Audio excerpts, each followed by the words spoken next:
सभी चिंतनशील बंधुओं को मेरा अभिवादन।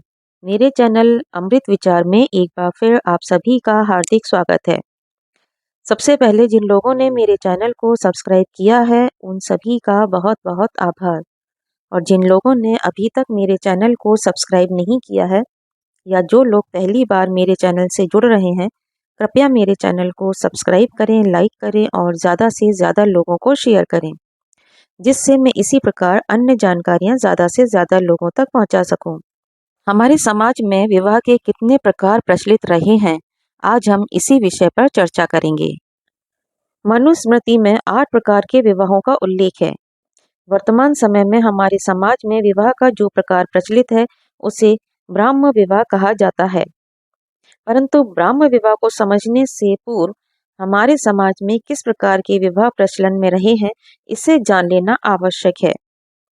इसके पश्चात ही हम ब्राह्म विवाह के महत्व को समझ पाएंगे।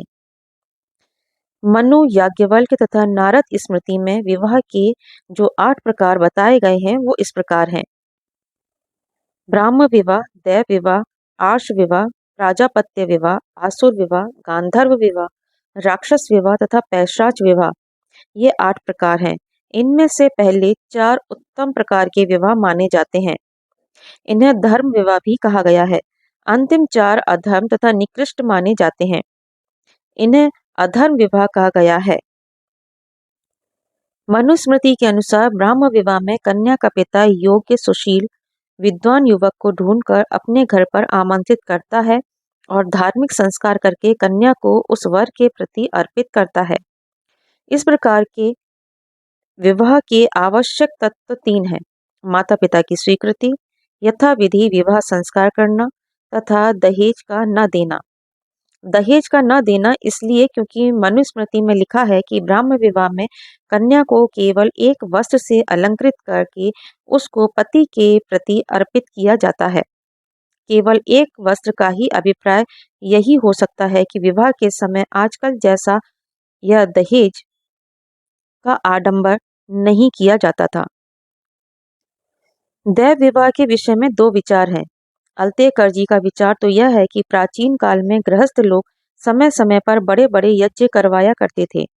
उन यज्ञों में देवताओं का पूजन चल रहा होता था। इन अवसरों पर अनेक पुरोहित यज्ञ करवाने के लिए निमंत्रित किए जाते थे। इन पुरोहितों में कई नवयुवक भी होते थे। संभव है कि यज्ञ कराने वाले यजमान को इन पुरोहित बालकों में से कोई बालक पसंद आ जाता हो और वह अपनी कन्या का उसके साथ विवाह कर देता हो। क्योंकि देवताओं की पूजा के समय ऐसा विवाह संपन्न होता था, इसलिए इसे दैव विवाह कहा गया। देवताओं की पूजा के समय विवाह जैसी बात मन में नहीं लानी चाहिए, इसलिए इसे ब्राह्म विवाह जैसा उत्तम विवाह नहीं माना गया। फिर भी इसे निकृष्ट भी नहीं माना गया। अल्तेकर जी का कहना है कि जब देव पूजा का युग ना रहा, तब ये दैव विवाह होने भी स्वाभाविक तौर पर बंद हो गए। दैव विवाह यज्ञ कराने वाले किसी पुरोहित से यजमान की कन्या का विवाह था। दैव विवाह के विषय में दूसरा विचार यह है कि जैसे ब्राह्म विवाह सादगी का नमूना था, वैसे ही दैव विवाह उससे उल्टा टीप टाप वाला नमूना था।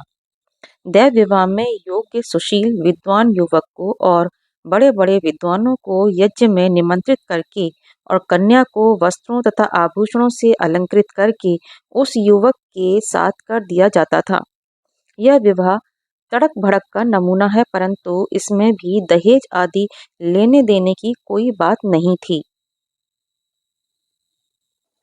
आर्ष विवाह में कन्या का पिता वर से एक गाय तथा एक बैल या इनका जोड़ा लेकर कन्या का वर के साथ विवाह कर देता है। कई लोगों का कहना है कि यह विवाह जनजातियों के क्रय विवाह से मिलता जुलता है, परंतु इस प्रकार के विवाह में लिया इतना थोड़ा जाता है कि इसे क्रय विवाह कहना भी असंगत सा है। प्रजापत्य विवाह में कोई उत्सव नहीं रचा जाता था, किसी को भी निमंत्रित नहीं किया जाता था। वर तथा कन्या को यज्ञशाला में बिठाकर और सत्कार पूर्वक यह उपदेश देकर कि तुम दोनों साथ साथ धर्म का जीवन व्यतीत करो, एक साथ कर दिया जाता था। इस विवाह में प्रधानता प्रजा अर्थात संतान उत्पन्न करने को दी जाती थी और वर वधू को यह शिक्षा दी जाती थी कि संतानोत्पत्ति के लिए ही विवाह किया जाता है। ब्राह्म तथा प्रजापत्य में इतनी समानता है कि कई विद्वानों के कथनानुसार ये दोनों अलग अलग न होकर एक ही हैं। मनुस्मृति ने तो इस विवाह का ब्राह्म विवाह से अलग उल्लेख किया है, परंतु वशिष्ठ तथा आपस्तंभ ने प्रजापत्य का उल्लेख नहीं किया। जो लोग नियोग की बात करते हैं उसे प्राजापत्य विवाह कहा जा सकता है। ब्राह्म देव आर्ष तथा प्राजापत्य विवाह में पिता वर को कन्या प्रदान करता है। जब वर कन्या के पिता को या कुटुंबियों को कुछ धनराशि देकर कन्या प्राप्त करता है, तब इसे आसुर विवाह कहते हैं। यह एक प्रकार का कन्या विक्रय है। महाभारत काल में पांडु का माद्री के साथ विवाह इसी प्रकार का विवाह था। हिंदू जाति के निम्न वर्ग में आज भी इस प्रकार का कन्या विक्रय होता है। जब वर तथा कन्या बिना विवाह संस्कार के एक दूसरे की इच्छा पूर्वक काम भाव से संयोग करने लगते हैं तथा एक दूसरे के साथ रहने लगते हैं, तब इसे गांधर्व विवाह कहा जाता है। इस विवाह में माता पिता तथा संबंधियों को नहीं पूछा जाता है। आजकल के प्रणय विवाह अर्थात लव मैरिज को गांधर्व विवाह कहा जा सकता है। वात्स्यायन ने कामसूत्र में गांधर्व विवाह को आदर्श विवाह माना है। प्राचीन काल में गांधर्व नाम की एक जाति थी जो अत्यंत कामुक मानी जाती थी। उनके लिए कहा गया है, स्त्री कामा वही गंधर्वा, अर्थात स्त्री की कामना गंधर्व लोगों की विशेषता है। यही कारण है कि काम वासना पर आश्रित इस विवाह को प्राचीन स्मृतिकारों ने गांधर्व विवाह का नाम दिया है। शकुंतला तथा दुष्यंत का विवाह गांधर्व विवाह प्रसिद्ध उदाहरण है। आजकल के अनेक युवक युवतियां जो प्रेम विवाह करते हैं वह गांधर्व विवाह ही है। किसी कन्या को जबरदस्ती पकड़कर लाना, रोती विलपती या चिल्लाती हुई कन्या को उठाकर लाना अथवा युद्ध आदि में जीतकर लेकर आना राक्षस विवाह कहलाता था। यह प्रथा क्षत्रिय विवाह भी कहलाती थी, क्योंकि क्षत्रिय लोग ही युद्ध में कन्याओं को पकड़कर लाया करते थे। यह समझा जाता था कि जैसे युद्ध में लूट मार से और माल मिला है, वैसे ही कन्याएं भी युद्ध में जीतने का पारितोषिक हैं। श्री कृष्ण ने रुक्मणी का, अर्जुन ने सुभद्रा का अपहरण किया था, या यूं कह सकते हैं कि जबरदस्ती उठा लाए थे। ऐसे कथानक प्रचलित हैं, जो सच हो या झूठ हो, परंतु ऐसे विवाह राक्षस विवाह कहे गए हैं। सोती हुई या नशे में उन्मत्त कन्या को एकांत में पाकर उसे दूषित कर देना सब विवाहों से नीच विवाह गिना जाता था। मनुस्मृति ने इस विवाह की निंदा करते हुए इसे पापिष्ठ विवाह कहा है।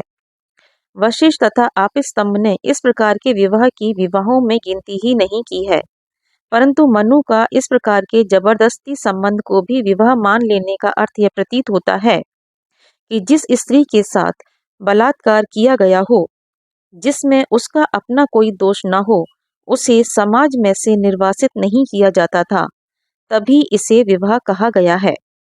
प्रारंभ में जो 4 विवाह कहे गए हैं वे उत्तम प्रकार के विवाह हैं। आसुर, गांधर्व, राक्षस तथा पैशाच ये चारों अधम विवाह माने गए हैं।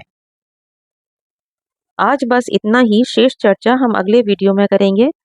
तब तक के लिए धन्यवाद।